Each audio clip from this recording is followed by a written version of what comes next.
Bueno, ya estamos en el Café de Diario 55, un programa, como siempre, interesante cuando se trata de figuras como quien hoy comparte con nosotros este encuentro en las mañanas del 55. Es el Café de Diario 55. No necesita de mucha presentación, conocido en todo lo largo y ancho de la República Dominicana por el trabajo que ha desarrollado por muchos años, y es un gran amigo de esta casa, es parte de esta casa. Julián Cerulle Rami está con nosotros en el día de hoy, a quien damos los buenos días. Buenos días a usted, un placer de verle bien, lo veo más joven, a los dos.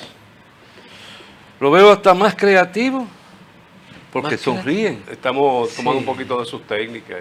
No, hoy sonreír es un premio, es un don. El mundo tiene muchas lágrimas, momentos cruciales en el mundo, y todo se refleja. Entonces hay que sonreírle a la vida, darle gracias, hablar con la vida. El hecho de estar vivo ya es un beneficio. Claro. El hecho de estar vivo es una expresión de que esperan que tú aportes. Hay esperanza. Hay esperanza. Y se espera de que uno se provoque reingeniería permanente, constante, sin importar la caída de los años. Porque tú puedes envejecer físicamente, puedes tener limitaciones mentales, se te pueden ir palabras, se te pueden olvidar nombres, pero en la medida en que tú todavía puedes pensar, ahí afloran millonésima parte de del sentido para la creatividad y el amor. Y el amor. Pareciera que prima un pesimismo social, profesor. Eso es lo que se busca transmitir. Y por eso ya no hay muy pocos programas, por ejemplo, de televisión, de radio, en que se pueda dialogar. Ya hay un teatro. Es como provocando una masturbación colectiva, en que no se piense, en que no se analice. El tomar los medios de comunicación y ganan muchos adeptos, muchos seguidores en YouTube, en toda parte, el decir palabras que se decían nuestros viejos, no sea malcriado. El coger la comunicación y de naturalizarla con debate donde nadie se escucha, se deja escuchar. No se esculpe una idea. No es que no se haga, no es que esté en contra, pero lo que busco es que pueda modularse, que cada palabra, que cada accionar, aunque despierte carcajada, aunque despierte un teatro, pero que deje el glamour de las ideas hacia la toma de conciencia. Si tú no tienes conciencia de por qué naciste y para qué naciste, entonces tú vives triste. Pero si tú autorreconoces que naciste y forma parte de la especie humana que es pensante, que tiene derecho a pensar, tiene derecho a articular palabras y que te oigan, tiene derecho a tener amigos, amigas, tiene el derecho de decir que te amo papá, te amo mamá. Entonces estamos dando paso hacia una colectividad de amor. Pero si tú no transmites amor a través de los medios de comunicación, el pueblo entonces se involucra en ese anarquismo, en ese desorden. Y eso amamanta violencia, eso amamanta el yoísmo. ¿Me explico? No, es que nos han formado, profesor, aparentemente bajo una filosofía muy pragmática, propia del pragmatismo. Y nos han formado no para vivir la vida, sino para producir en la vida y para descartar lo que no es útil. La escuela hoy día, técnica, profesional, es una escuela que vive no para enseñar, sino para enseñarte aprender a hacer cosas, el utilitarismo. Y entonces cuando vivimos en una sociedad así, que educa a la gente para saber hacer, no para disfrutar del saber, terminamos como Claro. estamos. Entonces, tú hablas de la educación, pero yo no he dicho saludo a los televidentes. Y la cámara está Sí. de frente a Sí, nosotros, sí, sí. sí. Así Entonces, es. fíjate, voy a poner un ejemplo a lo que tú dices.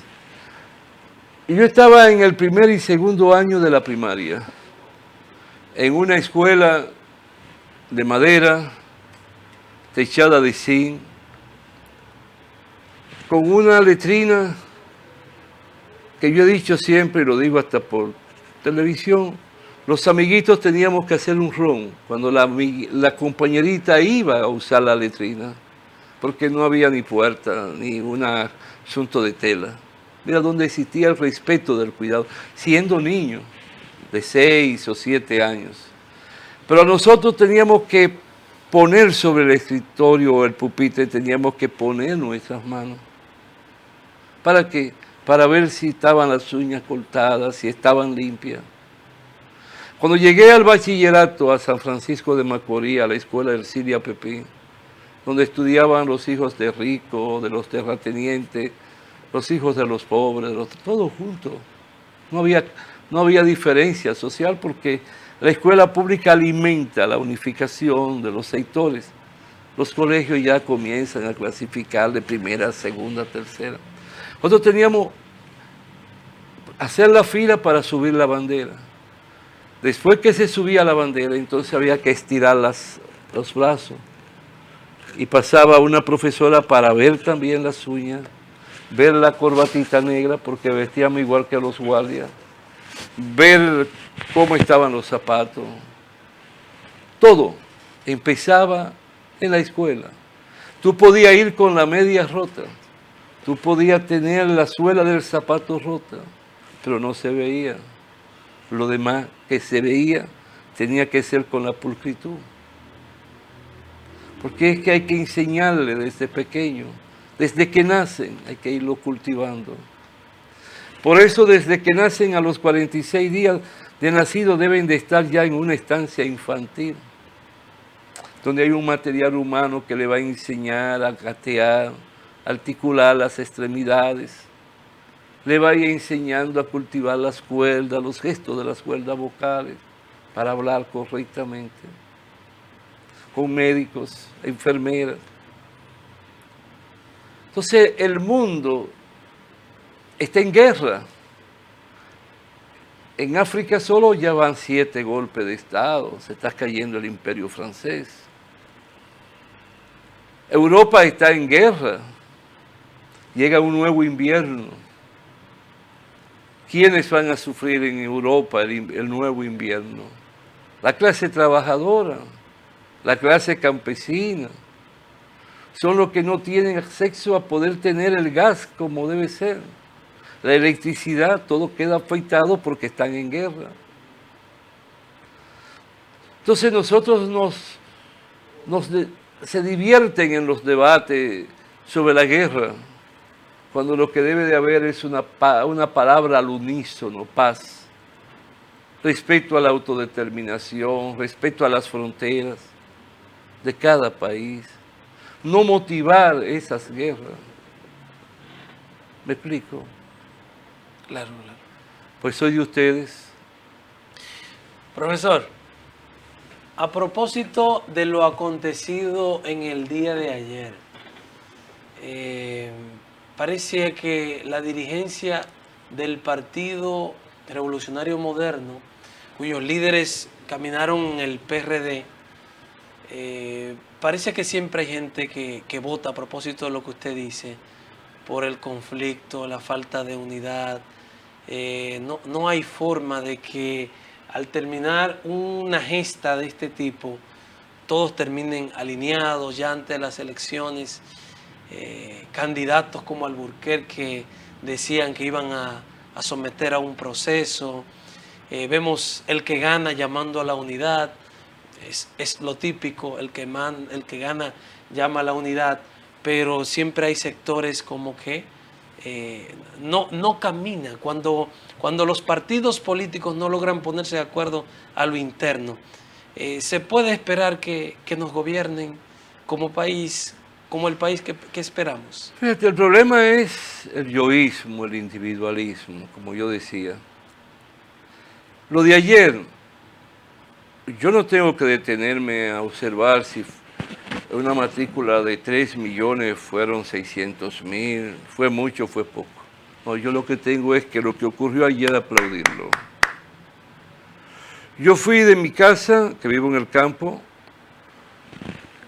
más allá de donde está Camino a Jánico, Damajagua de Cagüeyes. fui ahí con mi esposa y 2 de mis nietos. Fuimos a comer para allá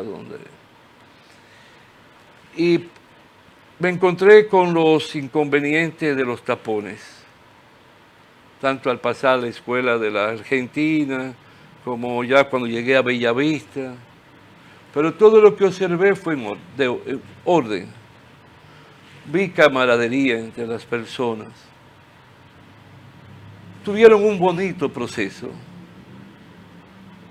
Usted está cometiendo la imprudencia de ir a un debate para donde el que aspira a reelegirse, que la Constitución se lo permite. La imprudencia. Es una imprudencia, porque se habla de la libertad, de la democracia, ¿no?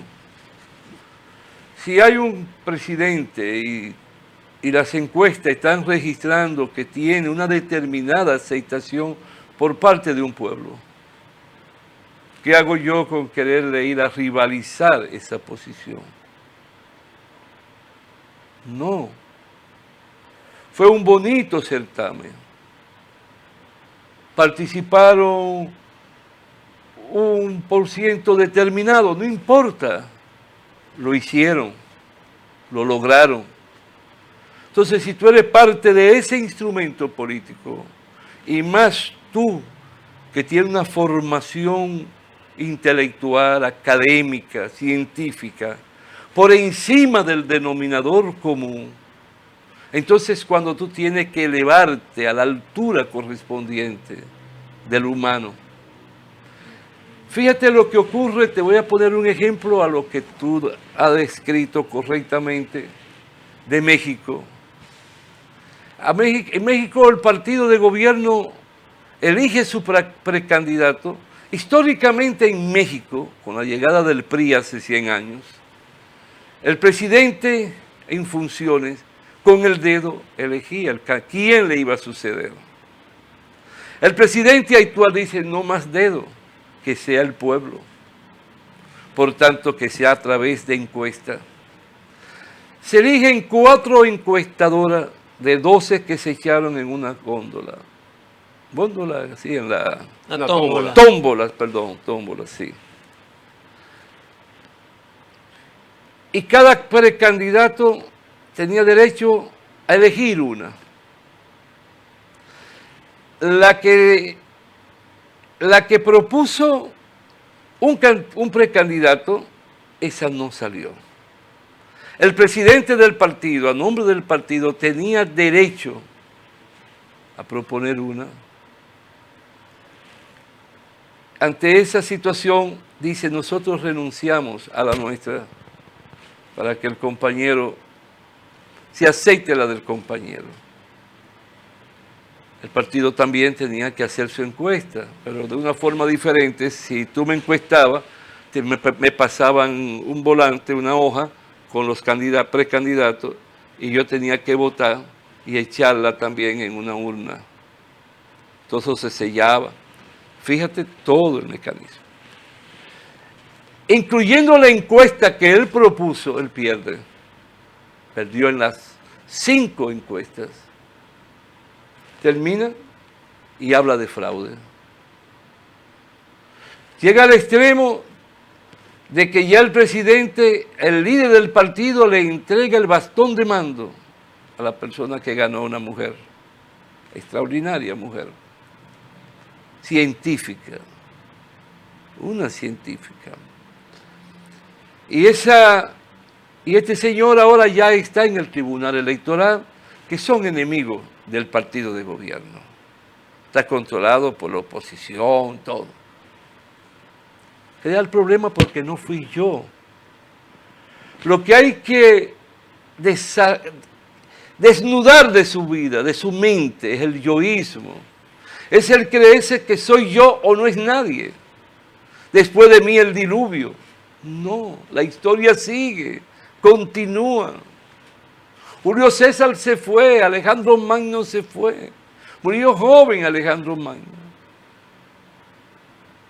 Julio César, emperador de casi toda Europa, de Asia, de África. No, siempre hay quien puede reemplazarte, sustituirte, igual o mejor que uno.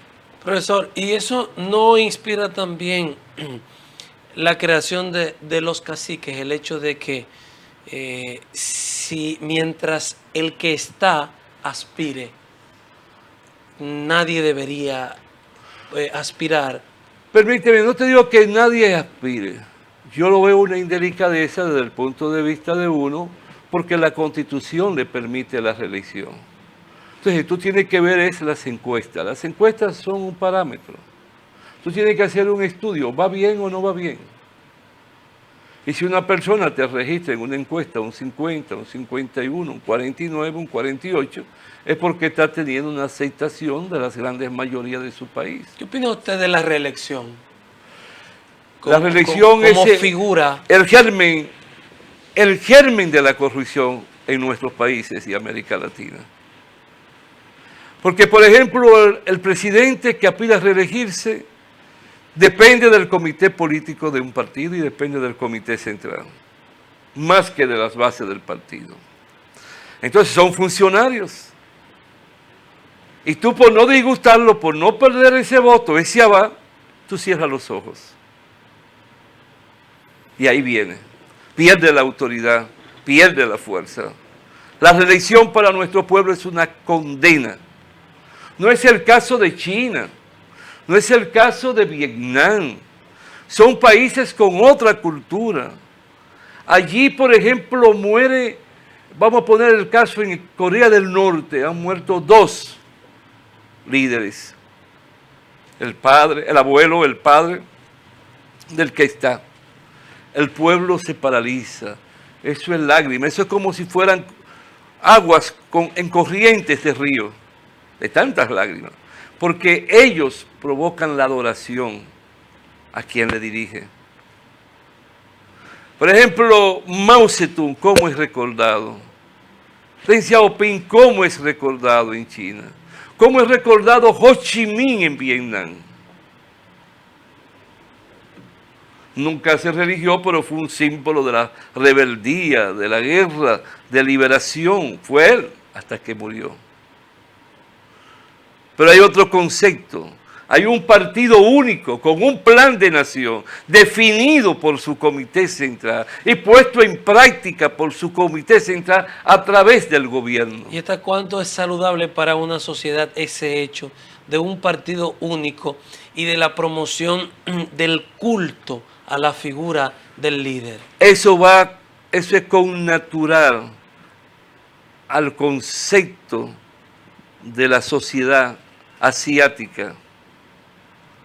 Eso es connatural al concepto de cada hombre y mujer de esos pueblos en su mayoría. Yo no le temo a un partido único. Yo no le temo a la permanencia de un ser humano en el poder. El partido único, si tiene un concepto ideológico, si es un partido con el norte de amar, de alimentar el ideal de un pueblo, trabajar para un pueblo, vivir para un pueblo. Sí, pero desde el plano filosófico, profesor, el asunto es que en la práctica lo que hemos visto es que un partido único no termina llevando por buen rumbo. Eso... La experiencia nuestra en República Dominicana, la experiencia cercana en Cuba y la experiencia prácticamente de toda América Latina no nos permite valorar eso como positivo. Estoy de acuerdo con todo lo que tú has dicho sobre ese particular. Pero el caso de China, China logra su liberación, su autodeterminación en plena guerra. China tuvo que hacer un receso, Mao, cuando estuvo en el poder Chiang Kai, el de Taiwán, para unir, siendo el líder de China, hace un paréntesis a la guerra para unirse para enfrentar a los japoneses. Surge la liberación a través del Partido Comunista. Ese Partido Comunista, dirigido por Mao, se cerró ante las potencias extranjeras para evitar que la cultura de Occidente viciara la sociedad china. Llegó un momento en que todos pasaban hambre de una forma u otra, vestían igualito de una forma u otra, pero fueron con el transcurrir del tiempo provocando transformaciones. Mao significó la unidad monolítica, la educación, la conciencia. Viene Deng Xiaoping antes que otros, pero ya era parte de la fuerza monolítica y empieza a abrir a China, pero China no pierde el poder político monolítico que tiene. Pero ese partido es el que provoca el movimiento de las fuerzas humanas a autoprepararse y lo motivan y lo apoyan para que ellos transformen su conciencia y su mente. ¿Y usted cree que se puede extrapolar jamás, ese modelo no, a América Latina? Jamás. Por eso te dije una cultura. Nosotros tenemos una cultura. El asiático es más colectivo, el asiático es más solidario. El latinoamericano es más individualista, más yoísta. El asiático es más comedido, hasta para muchas cosas en la familia. Cultura completamente diferente. Totalmente. Tenemos que ir a publicidad, Julián. Vamos, después de comerciales, a aprovechar y hablar de otros temas de interés, porque siempre para nosotros es un gusto y poder tocar muchos temas de los cuales pues, usted tiene capacidad para analizar profundamente cada uno de ellos. Vamos a hablar de la frontera, el conflicto existente. El presidente de la República, el expresidente Leonel Fernández, hoy pues suspendió una visita que tenía para consultar a la ciudadanía, a la población de ese litoral, conversar con los empresarios, los productores, la ha suspendido. Vamos a conocer su parecer, su posición en torno a este conflicto y las decisiones tomadas por el gobierno dominicano. Vamos a publicidad y ya regresamos. Julián Cerulla está con nosotros.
llega el hombre se Una para. de las partes que más le gusta a Julián es esta. Adelante, Xiomara. La pobre ahí con eso. Ahí. Ahí está ella. Gracias, mi amor. Xiomara Fernández, con el Café Santo Domingo, lo mejor de lo nuestro, en estas 3 presentaciones, el Suardí, Perla Roja y Gran Sierra, cultivado desde Rancho Arriba, la Cordillera Central y también en Barahona. Café Santo Domingo, lo mejor de lo nuestro. Julián Cerulle está con nosotros. Julián, el tema de la frontera. Se dice que el presidente tiene mejores asesores políticos que diplomáticos. ¿Usted está de acuerdo con esto? Bueno, en primer lugar, aquí no hay un concepto de la diplomacia. Haití históricamente ha cultivado el concepto y la toma de conciencia del valor de la diplomacia, históricamente. Y la mayoría de los embajadores y del cuerpo diplomático pasan por las universidades parisinas o de Francia, en sentido general. Yo compartí con muchos jóvenes haitianos cuando estudié en París. Eran hijos de la alta burguesía, de la burguesía haitiana y de la oligarquía haitiana. Pero aman su país. Aman y se sienten orgullosos de su historia. Y esos jóvenes, hoy en su mayoría, nutren el cuerpo diplomático haitiano. Porque eso es por historia, lo forman, lo preparan. Alguien aquí lo escuché decir, no es fácil enfrentarse en la tribuna internacional con el cuerpo diplomático haitiano. Tú te preguntas, ¿cuántos embajadores tenemos de carrera en el cuerpo diplomático? ¿Cuántos cónsules tenemos de carrera en el cuerpo diplomático? Entonces tenemos una debilidad. El asunto de la frontera es algo que se tiene que detener a analizar con frialdad. Esto no es un asunto como quieren llevarlo a un nivel de patriotismo, de chauvinismo. Eso hace daño. Eso provoca más separación. Y el mismo Papa dice que no hay que provocar separación, hay que construir puentes entre los pueblos del mundo. Hay que ver por qué se nos hace difícil, no ahora que no hay un Estado con su gobierno estable, no, hay un desorden. Pero históricamente hay que autopreguntarse por qué se nos ha hecho difícil y por qué se le hace difícil a ellos poder dialogar. Lo que pasa es que lo que escribieron la historia de Haití fue una historia para odiarnos. Y lo que escribieron la historia de este lado nuestro es una historia para enseñarnos a odiar a los haitianos. Hay de esos libros que nos pedían de novelas que leyéramos, donde se dice que el haitiano se comía el niño. Bueno, a mí me asustaban así. Ahí viene el haitiano. Es más, déjenme decirle a los dos algo. Un pasaje que nunca se me pudo olvidar. Yo creo que tenía como 12 años. Vivía en la Piña de Cotuí, Fantino. Fue un día que llevaron a un señor de la capital, no recuerdo su nombre, 12 años, a dar una conferencia al ayuntamiento de la Piña, de Fantino. Y recuerdo como ahora esas palabras, así mismo, la era de Trujillo. La República Dominicana tiene 2 enemigos, el comunismo y Haití. Oye eso.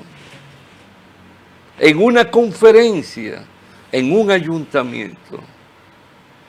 Los que estábamos allí, estuvimos allí, un niño como yo, por ejemplo, porque era para gente grande, yo estuve ahí no sé por qué, por curiosidad de muchacho. Ya hablándose de 2 enemigos, el comunismo y Haití. No. Lo que ocurrió, yo creo, mira, yo no oigo casi a ningún precandidato ni nada, porque hablan tan poco con el pueblo. le transmiten tan pocos mensajes de conciencia a un pueblo, le hablan tan poco de los pobres al pueblo, de los trabajadores, de los empresarios, que opto por no detenerme. Pero en la madrugada del viernes al sábado, me detuve a ver una entrevista que le hicieron a ver, cadena de noticias. La verdad era que nunca me había detenido a ver una entrevista de él y me sorprendió con el tema de Haití. Dice, no, esto no es de emotividad, esto es de realidad, algo así. Aquí tiene que nutrirse el diálogo, tiene que buscarse respuesta colectiva. Tenemos que alimentar el respeto de la ley y de la autodeterminación del pueblo. Algo así dijo, pero no entró con el machete. Todo tiene que... Cuando te habla de la ley, que está diciendo tú no puedes ser ilegal en mi país, tú tienes que cumplir. Cuando te hablan, por ejemplo, del río, vamos a ver qué es lo que pasa con el río. Cuál ha sido la historia y el comportamiento con el río. Porque si tú observas, y no quiero, porque uno tiene miedo a emitir cualquier juicio, porque de una vez si tú no coincides con determinadas familias, tú no eres patriota, tú eres un antidominicano. Hasta ese extremo hemos llegado. Hay el temor hasta de emitir para que no te enjuicien. Pero yo tengo un río, ¿verdad? Ese río nace aquí. Pero ese río en Dajabón, que es el centro, en la frontera del país, está en el centro del país, en la frontera, ese río entra a Haití. Recorre unos 8 kilómetros. En territorio haitiano se habla 2 kilómetros, sí en la frontera recorre mucho más. Claro. El río vuelve, pero no vuelve a la tierra dominicana. Se convierte en el litoral fronterizo de los dos países. Desemboca en el mar, Manzanillo. en territorio dominicano. ¿Me explico? Ahora, vamos a ver cómo protegemos primero el caudal de ese río, que ya hay veces que no corre agua casi. Porque si tú lo observas, las fotos aéreas que llegan, no hay árboles del lado de Haití y no hay árboles del lado nuestro. ¿Cómo se protege el caudal? ¿Cómo se protege que aquello pueda seguir emanando cuando no hay raíces que le sirvan de soporte para que el barro no corra? Es así ahí donde debemos de preocuparnos. Y después entonces ver en qué nos beneficia a nosotros y en qué puede beneficiar el vecino. Del río Yaque no nacen canales. Tenemos canales que llegan hasta el sur. Y tenemos canales que recorren toda la línea, por toda parte del canal del río Yaque. Solo yo como abogado constituí 30 asociaciones de regantes. Quiere decir que hay ramificaciones del mismo canal del agua que viene del río Yaque. Lo primero que tenemos que hacer es darle un giro a la historia. Es ver la historia de hermano. No quieren hablar de eso en este país. A veces las comparaciones no son las más cómodas, Julián. Ahorita usted se refería al tema de la cultura oriental a la occidental. Compartimos la misma isla, pero son dos culturas también completamente diferentes. Permíteme hacerte un paréntesis. Te voy a mandar una de mis alocuciones que hace 3 semanas que fue sobre Haití. Yo parto de ese esquema que tú estás señalando. Tenemos idiosincrasia, tenemos características, tenemos historia, tenemos costumbre, tenemos cultura, tenemos idioma totalmente diferente. Pero también la tenemos con Estados Unidos. también la tenemos con Rusia, también la tenemos con el Canadá, la tenemos con Cuba, que somos muy parecidos, pero tenemos cultura diferente. Allá la santería es más profunda que aquí, en Cuba.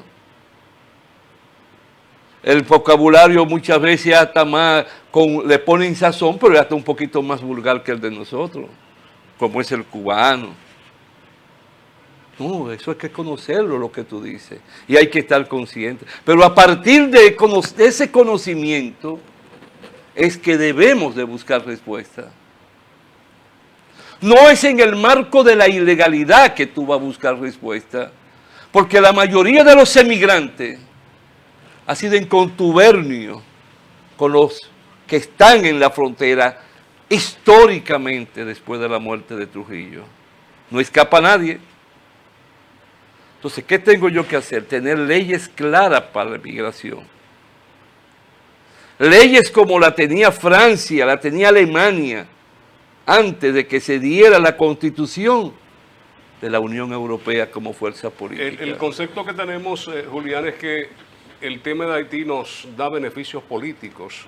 Incluso la respuesta no se ha hecho esperar con el presidente Luis Abinader. Sus números subieron después de tomar las decisiones de cerrar la frontera.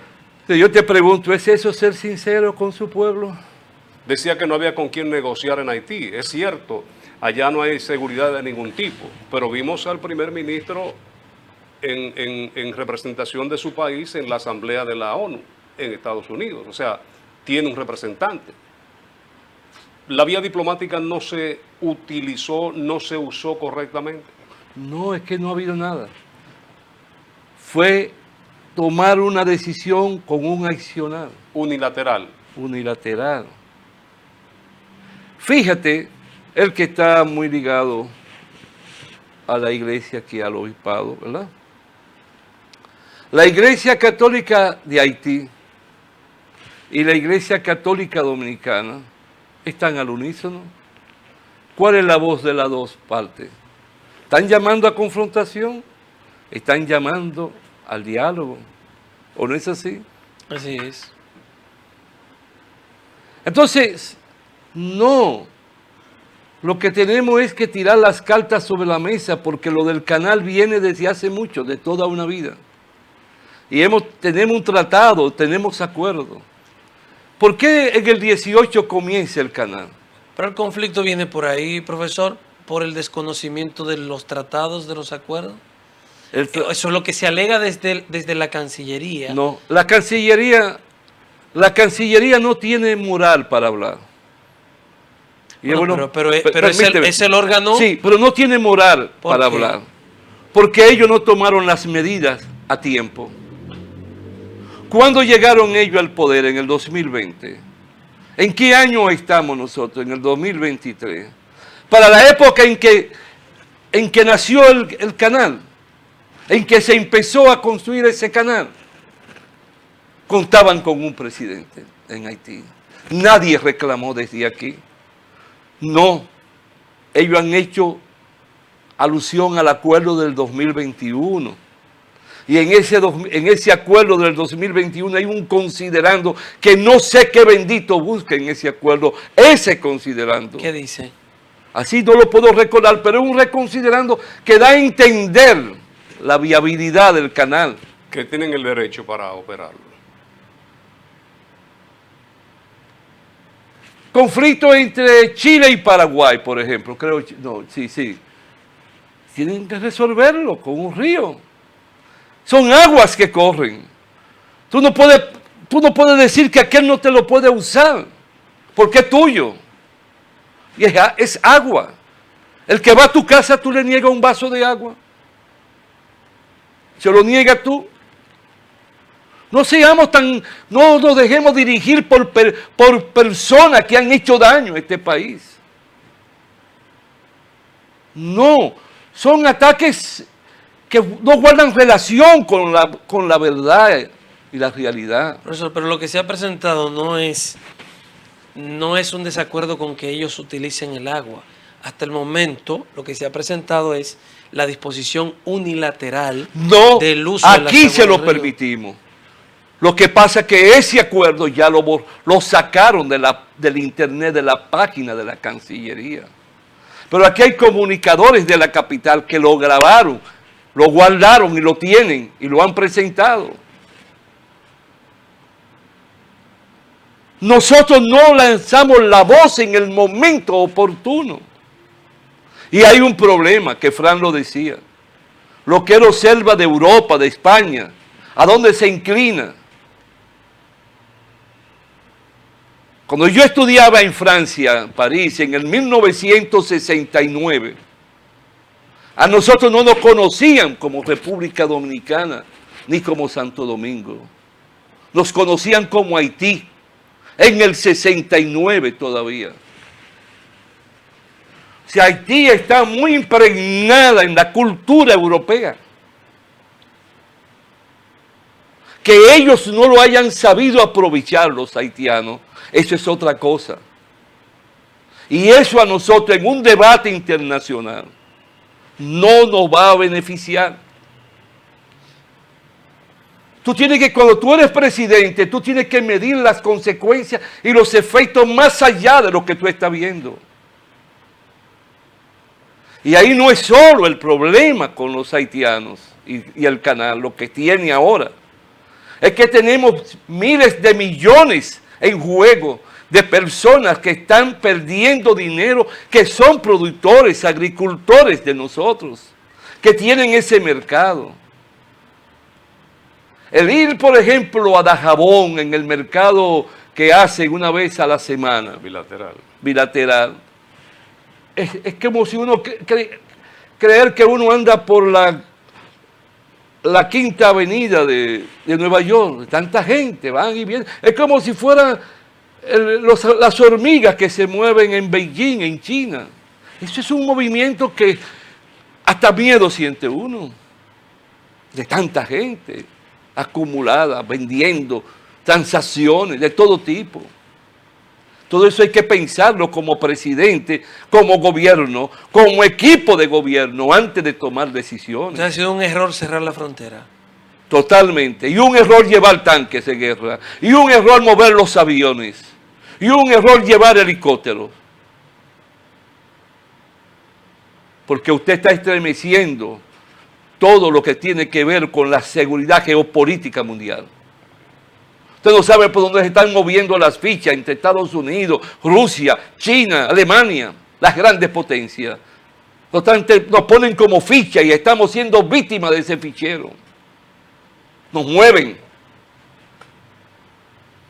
¿Creen ustedes que fácilmente China o Rusia, como miembro de seguridad de las Naciones Unidas, que tienen el veto a decir no, el derecho a decir no? Que ya lo han hecho. Que ya lo han, después de lo de Libia, a ellos les quedó, a ellos les sangra en el pecho, a China y a Rusia, les sangra el pecho. No pueden dormir con ese acontecimiento de Libia cuando permitieron el cielo abierto. Jamás se han atrevido a votar por eso, porque fue duro lo que pasó. Bueno, pero con lo de Siria parece que los Estados Unidos hicieron lo mismo. Pero se encontraron con una Rusia que le limpió todo el terrorismo. Se lo acabó. Tú no has vuelto hoy a hablar de ese terrorismo. ¿Qué usted entiende va a pasar, Julián? Pero permíteme, no estamos entendiendo con lo de Haití. Sí. Lo que tiene que hacer el presidente, yo no soy quien para sugerirle, porque él es el presidente, y uno lo que es un simple ciudadano. Y no quiero que los ciudadanos me malinterpreten. Yo no es que esté a favor de esto, no, es lo que es la historia, lo que son los convenios, lo que son los acuerdos que se han suscrito en este país. Y que este país sabía, el presidente sabía y el canciller sabía desde que tomaron el poder de ese canal. ¿Con quién nos podemos sentar a dialogar, profesor? Si Ariel Henry dijo hace 2 semanas que quienes estaban construyendo el canal, él no los podía controlar y que eso no era una cosa de Estado, y la semana pasada, ante las Naciones Unidas, dice que es un derecho de ellos construirle. Mira, óyeme, El que llega a ser presidente de un país debe tener un denominador común por encima de los demás. No solo por su cerebro, sino por el equipo, los equipos que le asesoran. Son los que van dirigiendo su cerebro. Yo los invito a ellos. Búsquense el equipo, estructuren el equipo y pónganlo a aflorar ideas para una respuesta. Que no se vea humillante, que no se vea ultrajante. Una respuesta dentro del marco sabiendo que hay un país que no tiene estabilidad de Estado. ¿Cómo buscamos una respuesta? Mira, te voy a confesar algo. Usted que es un joven que vale y con mucha formación que te va esculpiendo. Yo, cosa que no iba a suceder nunca, ni se va a dar nunca, hubiese tenido ese momento, con todo ese manantial de haitianos que hay aquí, de todo tipo, que hay grandes intelectuales, aquí hay grandes empresarios, aquí hay gente millonaria de Haití, viviendo aquí, radicado aquí. Ya yo lo hubiera formado desde hace mucho, un gobierno de oposición, desde fuera. Indirectamente, hay forma. Ya yo estuviera hace mucho provocando quiénes son los que van a entrar a Haití. De aquí han salido candidatos a Haití. Claro. Que han vivido aquí, haitianos. Claro. Esto es lo que más se puede parecer. Usted me está hablando en parábola. Esto es lo que más se puede parecer, Juliana, al famoso libro de El arte de la guerra. Claro. O sea, el limitar al oponente a la alimentación, en este caso. Claro. Pero parece ser que no ha dado resultado. No. Y el gobierno dice que va a flexibilizar las medidas en los próximos días, próximas semanas. ¿Sería una derrota entonces para el presidente? Pero Fran, yo te invito, ya los tiempos han cambiado, que tú hubiese ido a una finca de arroz, sembrando o trillando, que era palo antes, que se trillaba el arroz, una máquina, y tuviera la vida de un haitiano. Un haitiano en aquellos tiempos que el arenque era barato, con un pedacito de arenque y 2 o 3 trozos de yuca y de plátano comía. El haitiano te puede hacer comida de cualquier cosa, sobrevive, es un africano puro. Lo que no tiene la jungla y la selva de África, pero tiene una cultura, como tú bien hablabas, tiene un ancestral diferente al de nosotros. Nosotros somos el germen de lo que parió España aquí, después que nos invadió. Ellos son el germen de lucha y de adicional también. Esos pueblos africanos es una historia única de dolor, de sufrimiento. A mansalva. Mira, lo que hay que buscar, no pensar en si fracasé o no fracasé.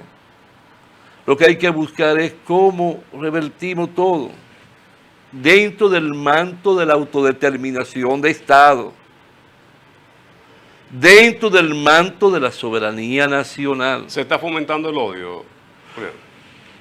La forma como hablan muchos, por ejemplo, yo tengo una muchacha haitiana, casada con otro haitiano, sus hijos nacieron aquí, estudian aquí, ella es legal.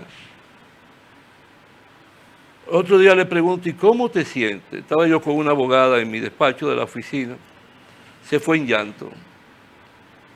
Parece ser que le vocean, parece ser que le dicen, son humanos, no somos cristianos. Que no me vengan con el jueguito del patriotismo, que se me parece a los ricos que van y se ponen de rodillas ante el Jesús de Nazaret y se dan 3 golpes y en la noche llegan, no todos, pero algunos. Eso está en La Madre de Máximo Gorki. El que quiera saber si estoy mintiendo, uno de los grandes escritores rusos. Y en la noche van, ¿y qué hacen? Usted sabe, ¿verdad?, lo que pasa cuando duerme la mujer. No, no vengan con hipocresía. No quieran ganar pool con ese tema. Ahora voy yo a decir, como dijo Cassius Clay. ¿Se acuerdan de Cassius Clay, de Mohamed Ali? Ay, ¿y por qué ustedes quieren que yo me vaya a pelear para allá? ¿Qué me han hecho esos chinitos a mí? ¿Por qué tengo yo que ir a matar chinitos? ¿Por qué tengo yo que incrementar odio contra Haití? ¿Por qué? ¿Porque me invadió? ¿Porque tuvo 22 años controlándome? ¿Y cuánto no lo hizo España? ¿Cuánto no lo hizo Francia? ¿Los odiamos? ¿Cuánto no lo hicieron los Estados Unidos? En 3 intervenciones, no son 2, fueron 3. Una fue muy esporádica, pero fueron 3, que mancillaron nuestra tierra. Y los españoles, cuando nos invadieron, no extinguieron toda una raza indígena. A mansalva. No, vamos a buscar cómo damos respuesta, cómo pueden vivir ellos allá y nosotros aquí. Y cuando necesitemos mano de obra, buscamos el mecanismo legal para darle respuesta a eso. El tiempo nunca es suficiente, Julián, para conversar con usted. Déjeme decirle algo si no lo sabían, porque bueno. Fue el primer país que lanzó el grito de la liberación de los esclavos en América. Fue el primer país que lanzó el grito de la independencia de una colonia en América. Fue el primer país que puso en manos del libertador Simón Bolívar, el que gestó la independencia de 5 naciones de América del Sur, los fusiles y el dinero para continuar la lucha. Y fue el país que con un presidente democrático que tuvo en la era de Trujillo, llamó a Juan Bosch para entregarle $25,000 para la lucha para liberarse de la dictadura. $25,000 que no se usaron y Juan Bosch los reembolsó. Y tuvieron el destino hacia otro que fue presidente en Costa Rica para ayudarle. Me están observando y entendiendo lo que estoy diciendo. Entre tantas maldades y perversidades y malos, pero hay una historia. Qué bueno que un pueblo la sepa. Gracias, Julián. No me pidan nunca que diga lo que no deba de decir, ¿eh? Gracias, Julián Cerulle, por acompañarnos en esta mañana. Como siempre, pues, mucho provecho sacamos a estas conversaciones que sostenemos aquí en otros escenarios con este gran amigo, conocido jurista dominicano y político también. Gracias a ustedes por acompañarnos. En nombre de Lenis Tejada Betancourt, Adalberto de León en la producción general, Frank Rodríguez y el equipo que conforman las mañanas del 55, agradecemos su sintonía. Mañana después de la misa aquí nos juntamos, Dios delante, a las 7, elecciones 2024. Feliz resto del día.